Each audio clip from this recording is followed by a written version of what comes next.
So welcome everyone. This is going to be the first in a series of tutorials presented to you by the topical group on data science. My name is Julie Butler and I am the secretary for the group. I am also an assistant professor of physics and data science at the University of Mount Union, which is in Ohio. A little bit of housekeeping before we get started. If you have any feedback for us during this tutorial, please use this QR code or alternatively this bit.ly link in order to provide it. Examples of things we would appreciate feedback-wise are what are things you think we should start doing? What are things you think we should stop doing? And then what are things that you think we should continue doing? And I will post the GitHub link in the chat in a little bit as well, but you can also go ahead and get started here with the QR code and the bit.ly link. If you have suggestions for topics you would like to see covered in the seminar series, or if you have suggestions for speakers, including a self-nomination, please email me at this email address here, and we'll be happy to talk about scheduling you for one of the bi-weekly meetings. The next tutorial has already been scheduled for April the 11th at 1 p.m. It'll be an introduction to two command line tools called awk and sed. Awk and sed are both used for data collection and data analysis. They will help you rapidly speed up your data collection and analysis process. That will be given by my colleague Adam Hartley, who is also a member of the University of Mount Union. I would like to advertise the GDS Engage page. If you go to Google and search GDS Engage, or if you click the link I'm about to put in the chat, that'll take you to our page. We're planning over the next few weeks to revitalize this page, so it should start to look drastically different. There will be a button on this page in the next week or so that will link you directly to the recordings of this tutorial and all other tutorials in the series. Additionally, if you're not already a member of GDS, there's a button here that you can click to join GDS. And so now to get into the tutorials, let me send you this link here to the chat. This is the same thing that you might have gotten from the QR code or the bit.ly on the intro slide. This is going to be the GitHub repository, which will contain the materials for all of the tutorials that we will be giving as a part of this series. They will be organized by date. And so if you click on this folder here, that will take you into the folder we'll be using today. Inside this folder, there are a few relevant files. There is this one called nucleardata.tsv, which if you click on it, will give you a preview of the dataset we'll be using today. I, by training, am a nuclear physicist, so I took this dataset from a nuclear physics problem. And to give you an overview of the dataset, we first have N, the number of neutrons in a nucleus, Z, the number of protons in the nucleus, A would be the total number of nucleons, so protons plus neutrons. Element is the elemental symbol. Be is the binding energy, followed by the uncertainty on the binding energy. Mass is the mass of the element, and then this is the uncertainty on the mass. Going back to the main folder for today, there are two files here with a file extension .ipynb. If you're not familiar with this file extension, this is a Jupyter notebook, which is a very nice way for us to view both text and Python code in one document. The one named Data Exploration and Visualization Complete are my notes. These are the notes that I'll be using to go through this tutorial, including an explanation of data science, an introduction to the data set, and then the solutions for all the code we'll be doing today. Throughout this notebook as well are a bunch of links if you want to learn more about either the data set or as we get down into the code about the different libraries and functions we'll be using. However, since this is a tutorial and the goal would be for you to write your own code, there's also a second notebook in this GitHub without the complete in the name, which only has the code you need to get started. This is the one we're going to be using today. So if you open up this notebook, click this Open in Colab button here, which will take you to a new tab. Google Colab is a cloud-based implementation of Jupyter Notebooks run by Google. It is nice in the sense that you and I can run the exact same code on the exact same cloud computer. We don't need to worry about having things installed locally or having enough memory on our laptops or computers to run it. Here, this is called sandbox mode when you first click the button. You can run any of this code and you can write your own code, but it will not save it for you. If you want to save the code you write today so that you can reference it later, click this copy to drive button here. It might prompt you to log into a Google account if you need to. But once it makes a copy, you'll have this pop up, and then you can click open a new tab. I'll give you a minute to get a saved version of this notebook in your own Google Drive account before we continue on. And give me a thumbs up or some other symbol in the chat when you're good to go.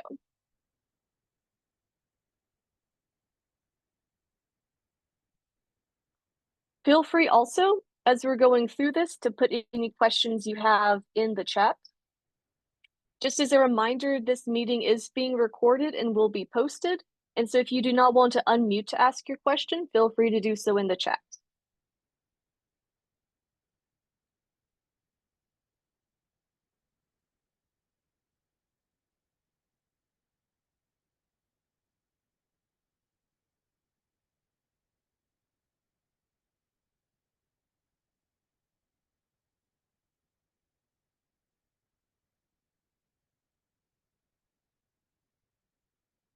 Remember to give me a thumbs up or maybe just a yes in the chat whenever you're ready to start learning how to use data science. All right, I have one thumbs up.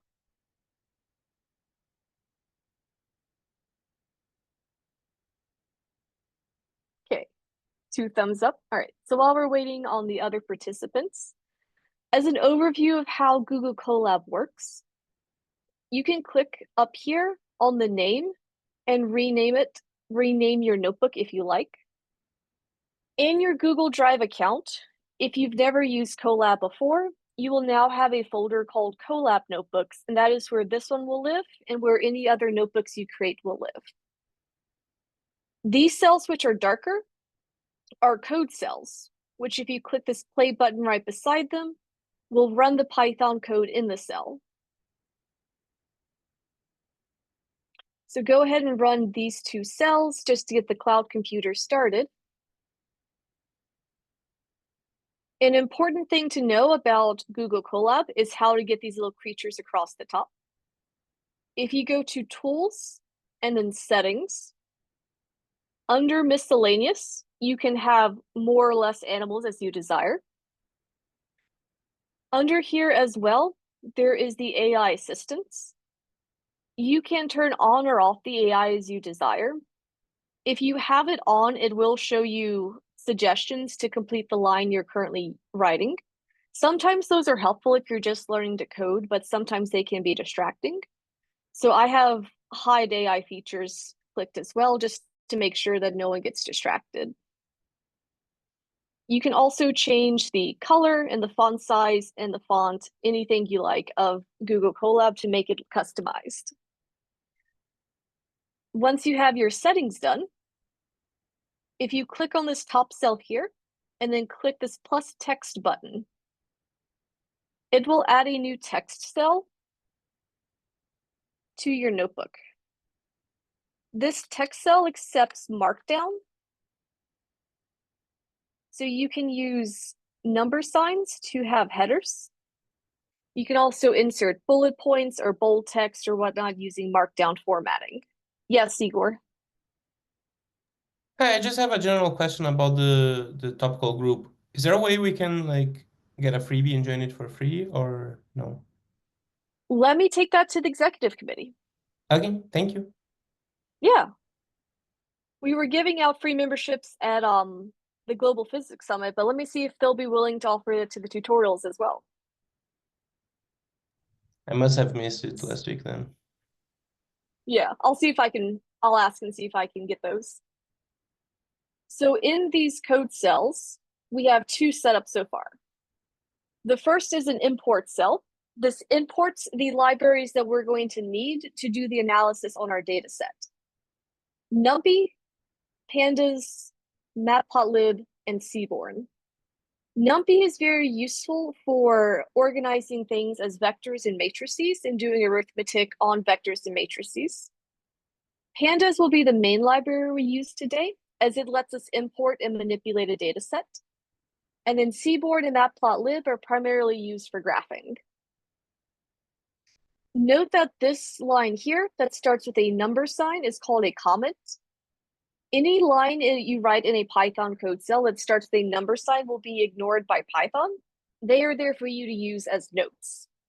And so my suggestion is, as we go through this, in addition to writing the code, add comments as well, just to make sure you remember what you're doing later. This next code cell will use PD pandas to import a data file, specifically the data set of nuclear data that I showed you previously, and it will import it as this name nuclear data. Nuclear data is a file type known as a pandas data frame, and it just organizes and displays the data in a very nice way, which is easy to view, access, and manipulate. So we can see here the same data that I showed you in the file on the GitHub preview, just formatted now as a data frame. This shows you the first 5 rows of the data and then the last 5 rows of the data. This is not a huge data set, so it's not too much to look at this 10-row preview, but you might sometimes have a data set with many, many more columns, in which case you can type the name of your data frame, .head, in order to print just the first 5 rows of data.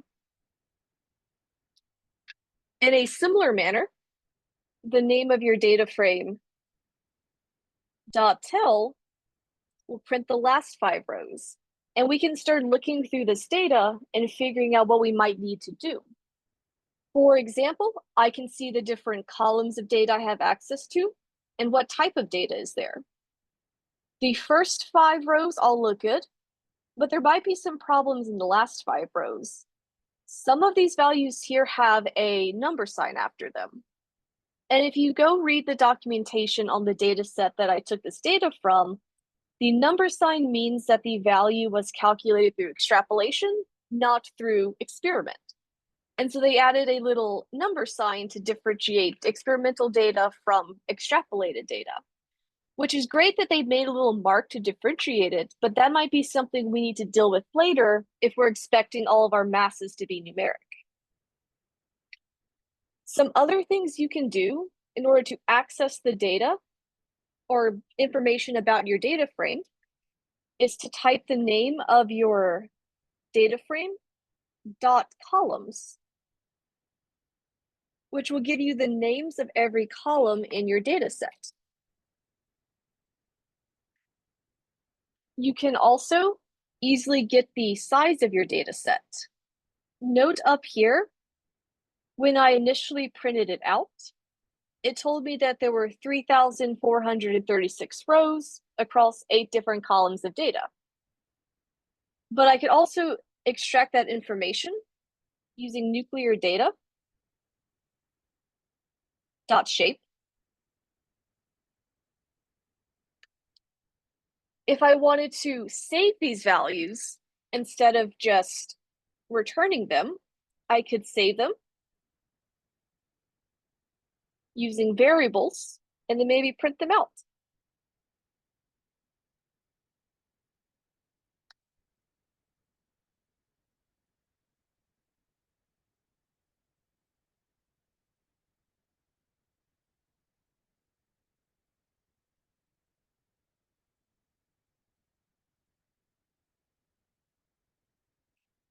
To run these code cells, remember there's this plus key button here.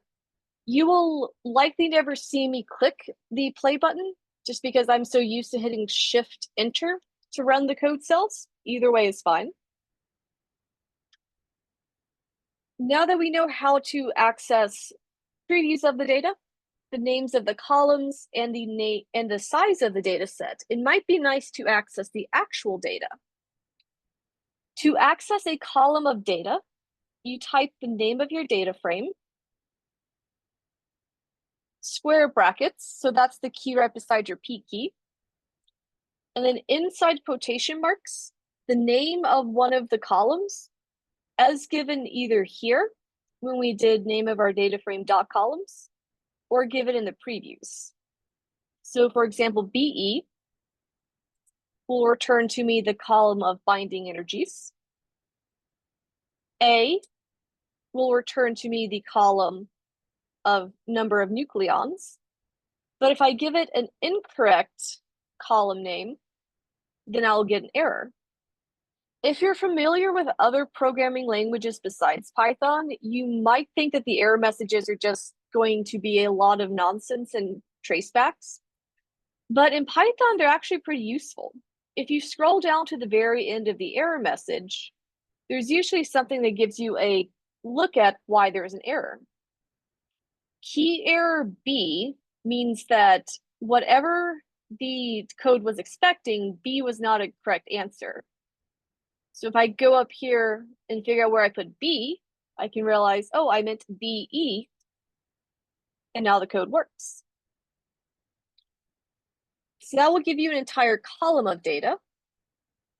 To access a row of data, you type the name of the data frame, .iloc, and then in square brackets an index for the row of data you want to access. Note that Python is an index 0 language, meaning that the first thing will always have index 0. So this is the very first row in my data frame. And then the very last row of my data frame will have index equal to the number of rows in my data frame minus 1. So this would be the last row in my data frame. That is not unique to Python. Most languages are index 0 except Fortran is the one exception I know. But Python does have something unique that is called reverse indexing. Instead of indexing from 0 and then going to bigger numbers to get to rows that are further down, if you start with an index of -1, that will automatically pull the very last row of your data frame. -2 would then be the second to last row of the data frame, and so on up the line. This is called reverse indexing. Counting from 0 onwards is called forward indexing. Neither forward indexing or reverse indexing are more correct than the other. One of them might just make more sense in terms of wanting to access information from the beginning of the data frame versus accessing information from the end of the data frame. Another thing we can do with data frames is remove columns of data. If we type the name of our data frame, .drop, columns is equal to, and then the name of a column of data we want to drop. This will take the data frame, remove the specified column from it, and then return a new data frame that I then am going to want to store.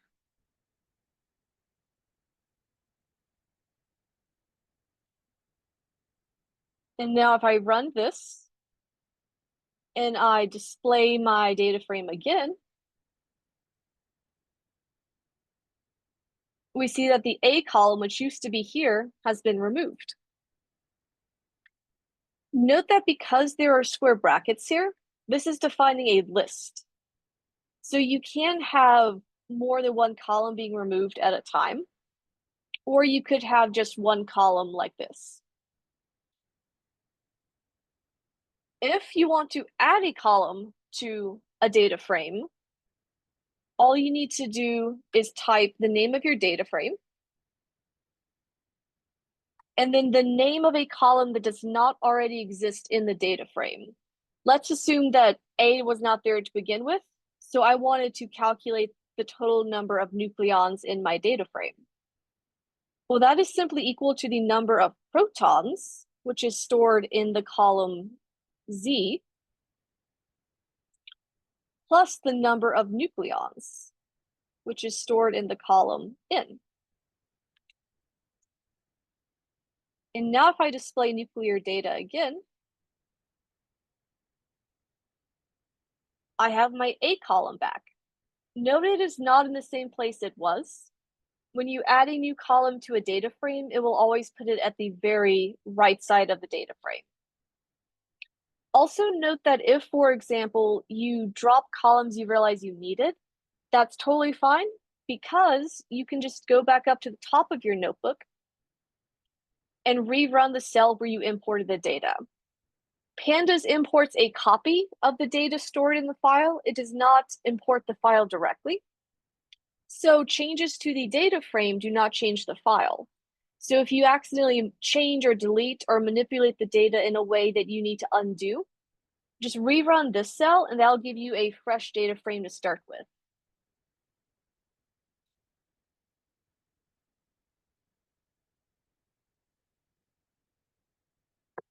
Questions before we move on? Okay. So we've seen how to access information and the data stored in the data frame. We removed a column and then added a column. I can also get a statistical summary of the data if I type the name of the data frame dot describe.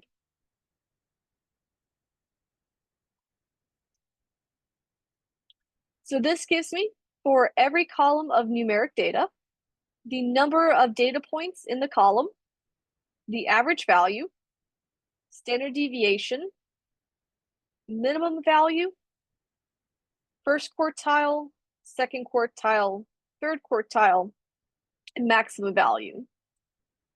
However, note that I'm only seeing number of neutrons, number of protons, and then total number of nucleons. But if I scroll back up, I have everything here is numeric except for element. Like it wouldn't make sense to calculate the average element symbol, so that it makes sense that data that which is not numeric doesn't show up in describe. But binding energy and uncertainty and mass and uncertainty are numeric, but they're not showing up in the describe table. And that is because that problem I told you about earlier.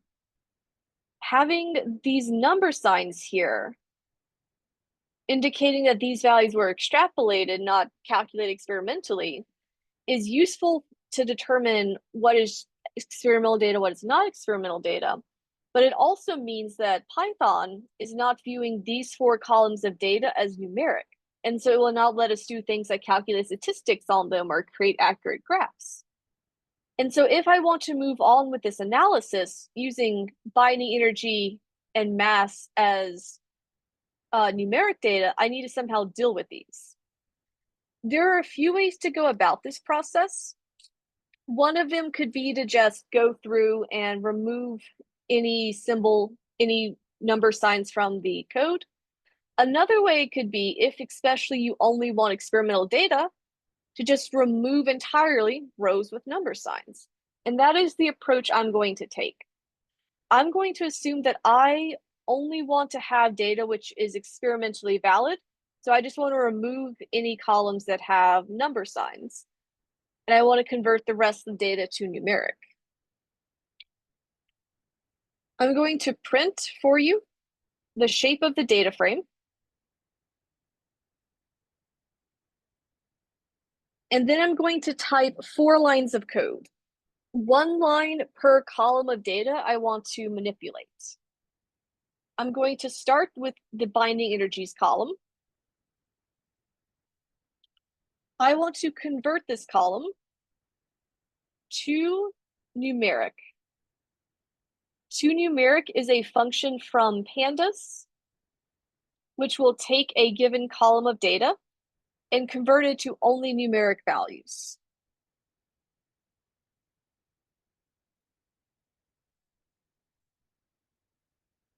Because I know that there are values in this data set which are going to cause problems, those being the ones with number signs, I'm also going to pass errors is equal to course.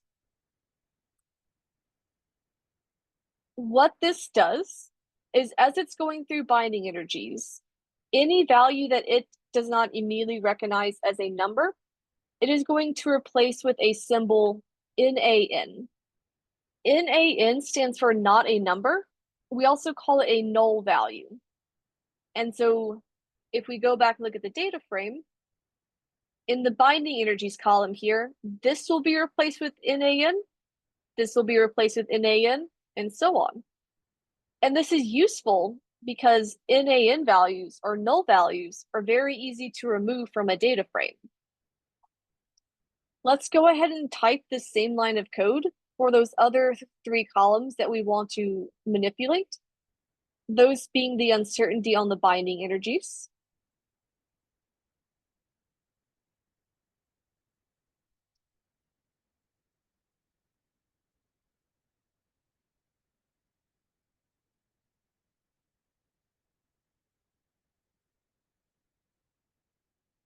the mass data,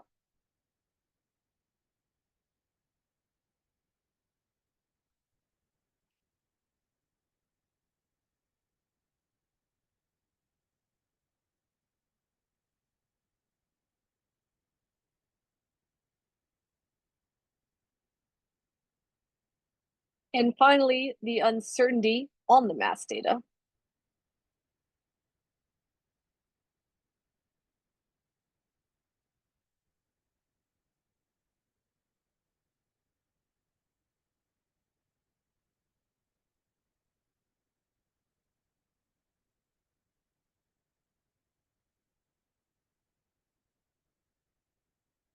Now that any value which had a number sign has been converted to a null value, I can easily drop them using the following line of code.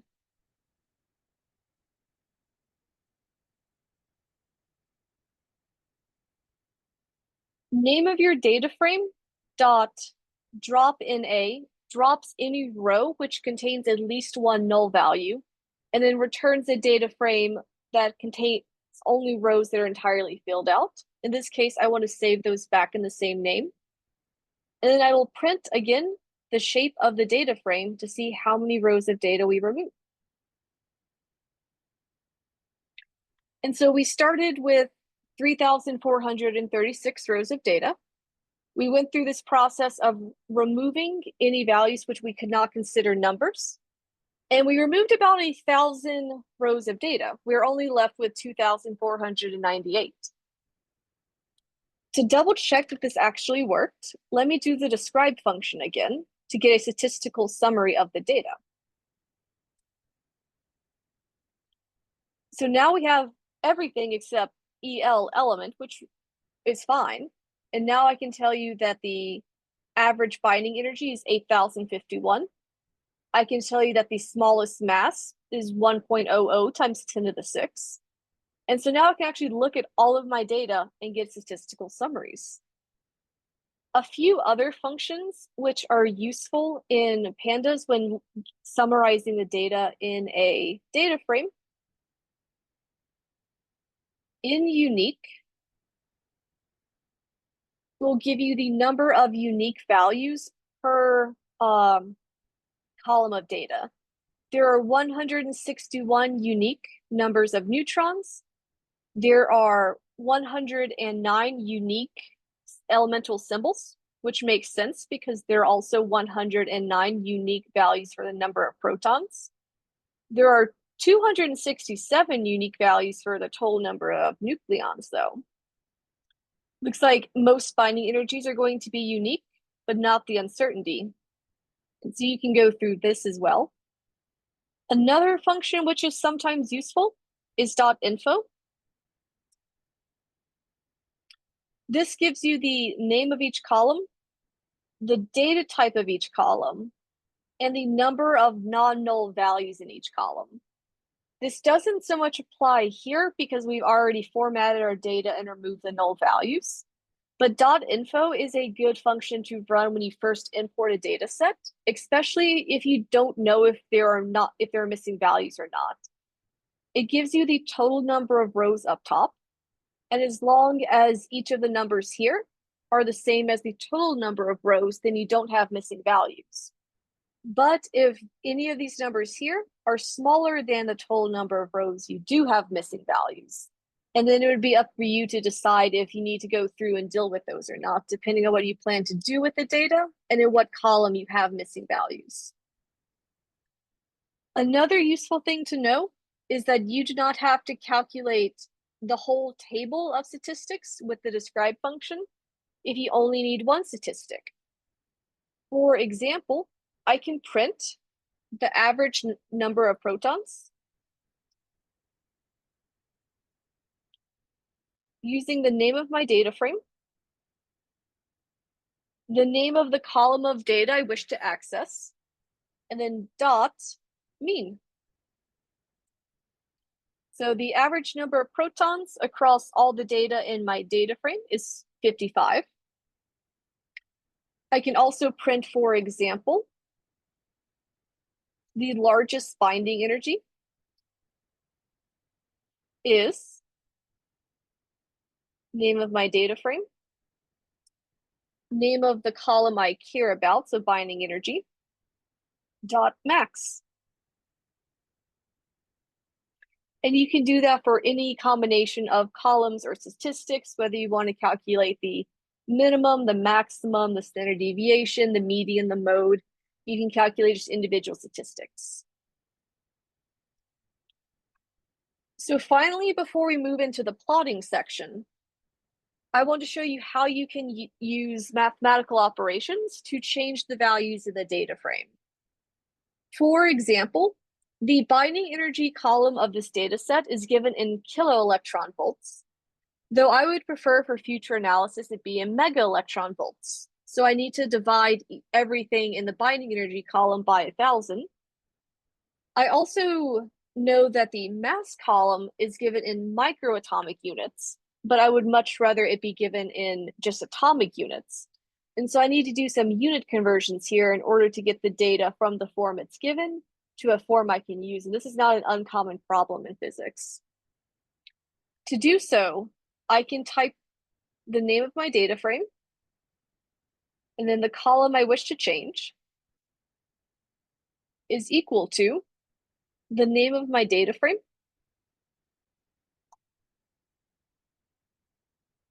the column I wish to change, and then the mathematical operation I wish to perform, which in this case is divide by 1,000. Note that there are a few ways you can write the above line of code in Python. This says take the current values in the binding energy column, divide them by 1,000, and then save the results back in the same column name.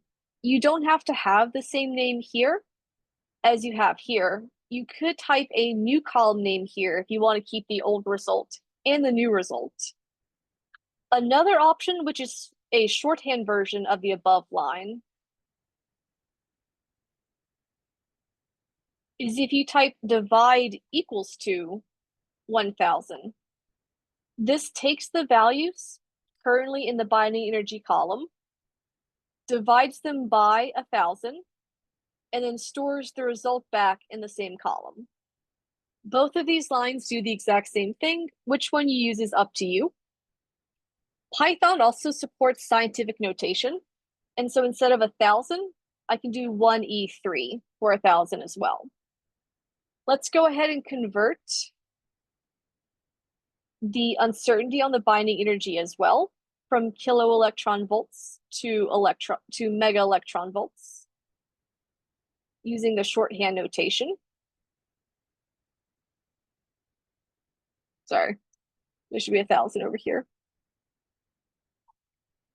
For the mass, I want to multiply each of the values by 10 to the negative 6. So I will also use the shorthand notation here to change the mass, but instead of divide equals, since I want to multiply, it will be asterisk equals 1e negative 6. And then let's do the same thing for the uncertainty.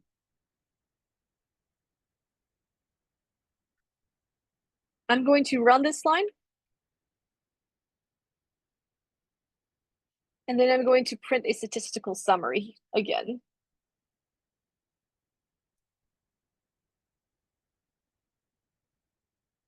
So the masses have come down in value from being in the thousands and tens of thousands to in the hundreds. The binding energies have come down to smaller values as well. Note that every time you run this cell, it's going to reapply these calculations to the data. So if I run it again, I would divide all the binding energies again by 1,000, and I would multiply all the masses again by 1 times 10 to the -6, which would mess up what I'm trying to do. But remember, if you somehow mess up your data frame, don't worry, just go back up to the top and re-import it, and everything will be okay again. So now that we have our data formatted in the right units, let's actually get into some more interesting things with data frames. The first thing I want to show you how to do is create a mask. So a mask is a sub-data frame. So I can apply what is essentially a filter to my data frame to retain only values where a certain condition is true.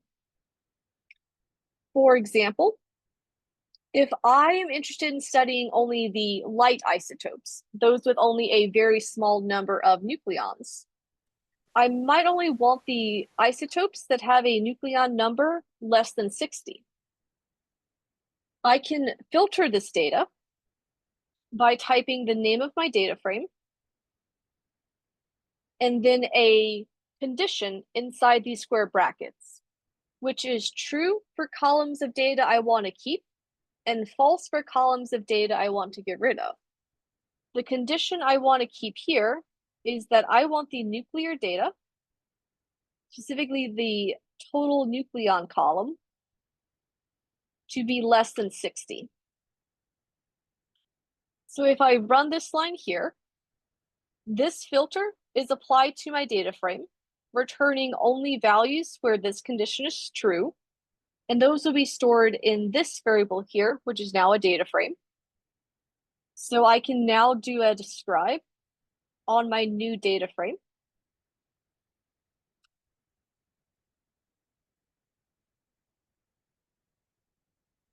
And if I go over to the A column and down to the max, the maximum number of nucleons for any value in my now smaller data frame is 59.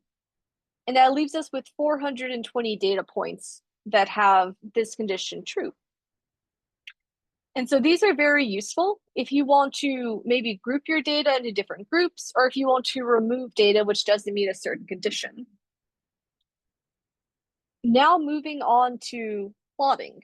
We're first going to learn plotting with the Seaborn library, and then we'll move on to the Matplotlib library.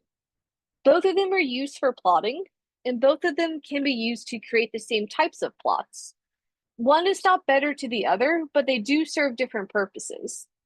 A Seaborn plot looks very nice and formatted to start out with, but it is a little bit harder to do customizations on. A Matplotlib plot looks very unformatted to start out with, and you'll see that in a little bit, but it's a whole lot easier to do very specific customizations to a Matplotlib plot. So if we start out with Seaborn, one of the plots I like most in Seaborn is called a pair plot. So if you type SNS, which is the abbreviation we used when we imported Seaborn, dot pair plot, and then in parentheses, the name of the data frame that we want to plot. And you wait a second, because this is doing a lot of data processing. What it's going to give you is a plot of every column of data in the data frame versus every other column of data in the data frame. And these are very useful when you're trying to find correlations in your data, especially if you don't already know what the relationships in your data set will look like. So for example, in this row here, we have Z, or the number of protons in the nucleus, plotted as a function of every other column of data in the data set. Number of neutrons, I believe, is first. Yes. And then this little histogram here just shows you the distribution of the column of data, because this would be the column plotted against itself. This would be number of protons versus binding energy uncertainty versus mass uncertainty, and then total number of nucleons. And so you can scroll through this, especially if you're looking for fun patterns in your data. For example, binding energy versus proton number looks interesting to investigate, but binding energy versus its uncertainty doesn't really seem to have a pattern at all. And so this is a good way to go through figuring out what graphs you might want to investigate further. If you're doing machine learning or just looking for correlations in your data, this is a good plot to make to see like which values seem to be correlated with each other. You can also pass a keyword called hue to the pair plot in order to change the color of all of the dots to a particular value. I'm going to do this with my smaller data frame, which has less elements in it. But to hue, I'm going to pass a name of a column in my data frame that I want to use to set the color of the dots. In this case, it's going to be the element. So this will return me the same plot as I have above, except on the smaller data frame, so the total number of nucleons will stop at 60. But instead of every point being blue, every point will then be color-coded by the element, which is stored in the column in the data frame called EL. And now I have this pretty rainbow plot with a legend automatically on the side. And note, because even when restricting the number of nucleons to just 60, there's still quite a few elements. This does have quite a few colors that are a little hard to differentiate. But you could filter this down further if you wanted to see what it looks like with less categories, or apply this to your own data set that already has less categories. And again, this is a useful plot to make if you want to figure out what patterns you have in your data set. Seaborn can do other things besides just pair plot. For example, if I find one of the plots in this pair plot that I like, for example, binding energy versus total number of nucleons, I can make a scatter plot that is just this data without everything else around it. SNS for the Seaborn library dot scatter plot.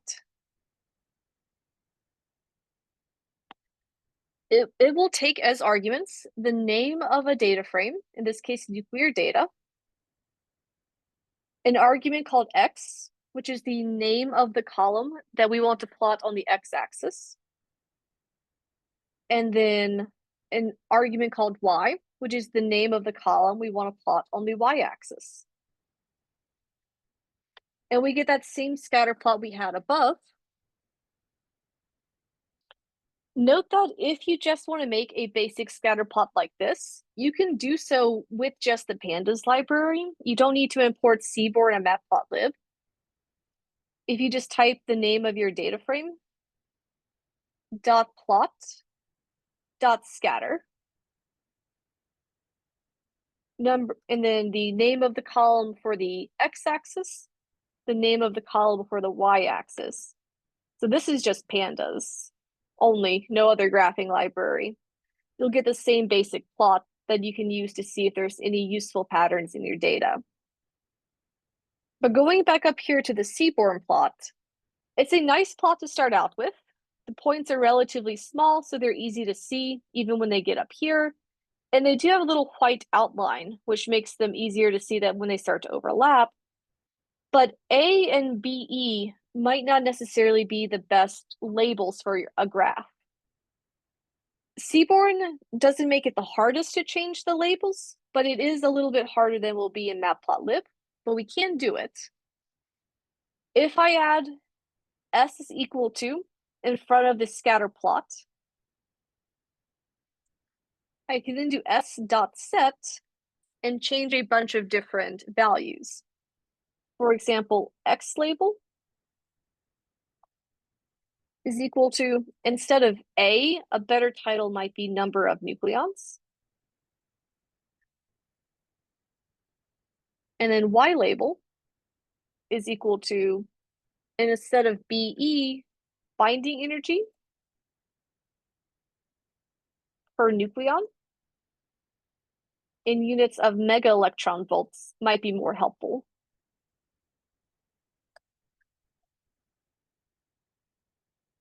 And so now if I rerun this, I'll have my axis labels as I like them. There are also some things you can do up here to change the graph itself. You can pass marker is equal to, and then for example, a caret, which is shift 6.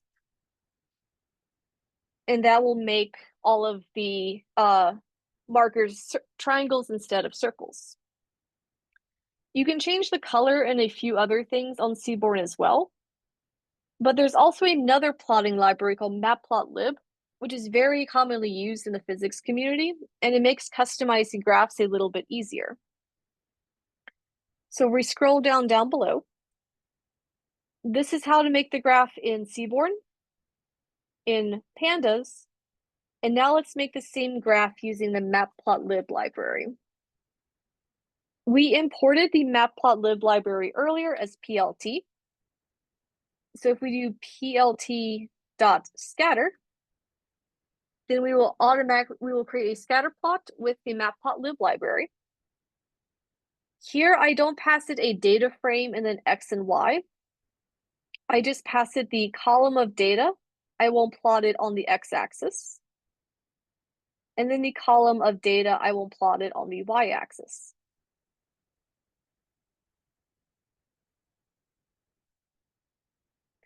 One benefit of Seaborn is that it is a little bit more integrated into the Pandas ecosystem than Matplotlib. So you can pass it just the name of a data frame and it can handle it. Matplotlib is more general purpose though, in the sense that it'll take data from many different types, whether those be from Pandas or for other libraries such as NumPy or just Python list. But that does mean that this can get a little bit messy and long, especially if the column names are much longer than just a couple letters. So a very common thing when you're doing Matplotlib is before your plotting statement to extract the data you care about. So I'm going to extract the column of data storing the total number of nucleons. And I'm going to extract the data storing the binding energy.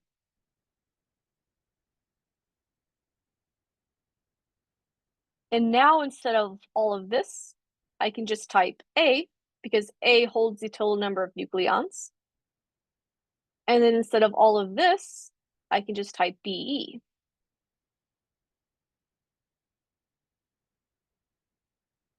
And now that I have the base of the graph, I can go through and customize it. For example, to add labels, plt.xLabel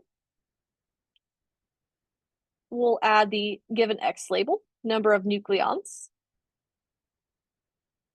Likewise, plt.ylabel will add the given Y label.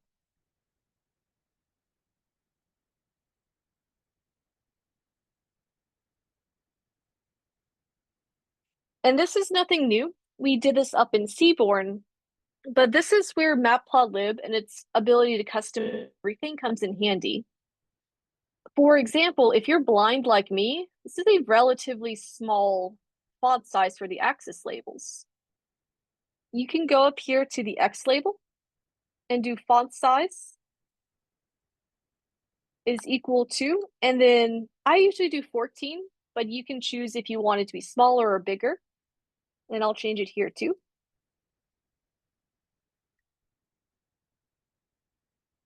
And that will make my font size larger. There are a ton of customizations you can do to graphs, and I would recommend at some point when you feel like looking through it, go to the Matplotlib documentation page. If you Google matplotlib.org, this is also linked in the completed notes, and I will paste it into the chat as well. But this is a very good documentation page for the library. It has, for example, a page of examples, which walk you through different kinds of graphs that you can make. For example, if you like this graph, you can click it and then get all the code that was used to make the graph. And so this is a great way to learn new graphing types.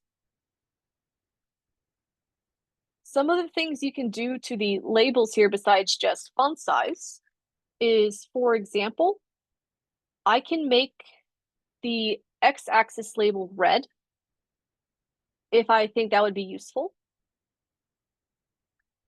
I can make the y-axis label italics. Doesn't really show up. Maybe it's just italic. There we go. Make the y-axis label italics. And you can go through and customize this as much as you like. Something else you can do, plt.xticks changes the x tick marks. It also has a font size option. So you can make the ticks on either your x-axis or your y-axis different sizes. Let me make them slightly bigger so you can really see the difference. In addition to just changing the axis labels or the tick marks though, we can also change the graph itself. For example, maybe I don't like the fact that these circles are so big that they kind of overlap with each other. I can pass to the scatter function, s is equal to, and then a number. And that will change the size of the tick marks. This is 5 for context. A smaller number here will make smaller tick marks. A bigger number here will make bigger tick marks. I can also do marker is equal to, for example, a caret again to make triangles. If you search on the documentation page, and this is also linked in my notes, there are a ton of different symbols that you can make Matplotlib markers. For example, S is squares, capital H is hexagons, and lowercase o are circles, just to name a few. But they also take a bunch of weird things like LaTeX symbols. Students of mine have in the past figured out how to make hearts out of Matplotlib markers, so there are endless options here. You can also change the color. If you pass color, maybe I'll go with purple. There are many different strings that Matplotlib accepts as color names, and it also accepts any amount of HTML color codes you'd want to give it as well. So you can customize any color here to the exact shade you're looking for. I know a lot of groups, especially in particle physics, have like style guides for their colors so that they're accessible to people who might be colorblind, and this will let you customize those to your liking as well. The final thing I want to cover, especially since we're getting near the end of the hour, is to show you how to add error bars to this graph. There are 2 ways to go about this. Probably the easiest way is to change scatter here to error bar. So let me comment this out. I'm going to pull out the uncertainty of the binding energies.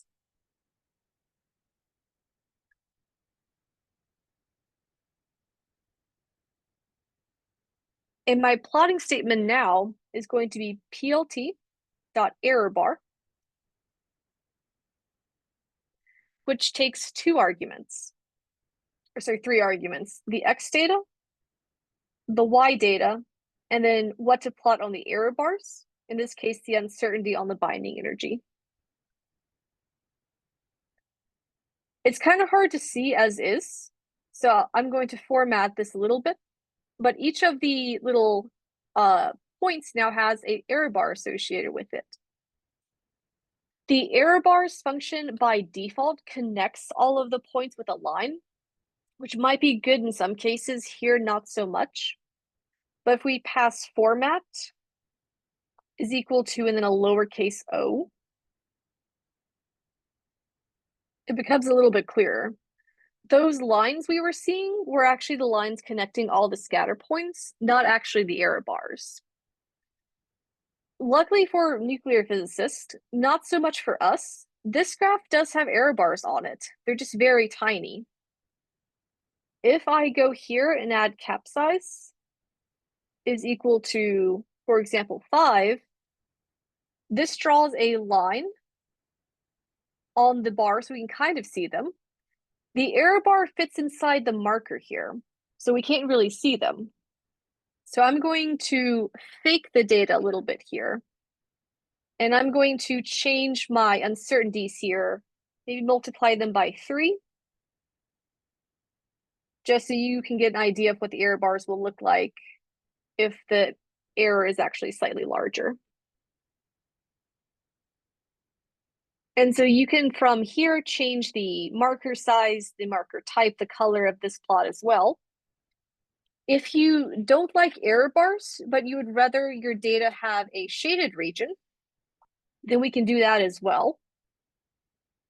Let me comment out this line and then uncomment out the scatter line. So I'm back at my scatter plot. Sometimes it's nice to show uncertainties with a shaded region. And if you want to do that in Matplotlib, you do plt.fillBetween.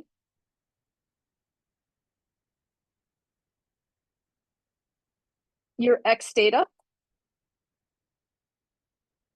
The lowest point you want as a boundary of the shaded region, which is typically going to be your Y data minus the uncertainty on your Y data. And the highest point you want on your shaded region, usually your data plus the uncertainty on your data.